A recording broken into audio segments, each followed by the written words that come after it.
નમસ્કાર મિત્રો, ઝપાટા સર્વિસમાં આપ સર્વેનું સ્વાગત છે.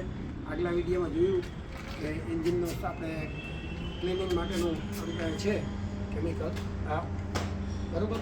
તો આપણે ઘાસલેટ ડીઝલ કે પેટ્રોલની કે જેમ ગમે એવી ચીકાશ હોય ને તો પહેલાં છે ને આને મેં હમણાં લગાડ્યું છે અને આને આવી રીતે આપણે પીછીથી લગાડી હાથને મોજા પહેરવાના, આંખમાં ચશ્મા પહેરી લેવાના, જેથી કરીને તમને નુકસાન કંઈ ન થાય. આવી રીતે આમાં લગાડી લેવાનું. બધામાં મેં લગાડી લીધું છે, આપ જોઈ શકો છો. આવી રીતે બધા કેમિકલ લગાડી અને 15-20 મિનિટ અડધી કલાક આમાં લગાડીને રાખી દેવાનું બરાબર. એટલે આપણે આ એન્જિન સાવ પછી પાણીથી ક્લીન થઈ જશે બરાબર. અત્યારે તમે આ જોઈ શકો છો, આખું બધી આઈટમ મેં અત્યારે આ કેમિકલ લગાડી દીધું છે.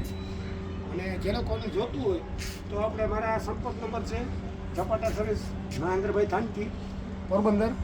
તો વધુ શેર કરજો અને તમારી પાસે પણ આવી કોઈ બીજી આઈટમ હોય તો મને કોન્ટેક્ટ કરાવશો, જેથી આપણે મિકેનિક મિત્રો અને કોઈ બી વધારે આપણે સારું કામ બતાવી શકીએ. ખૂબ ખૂબ આભાર.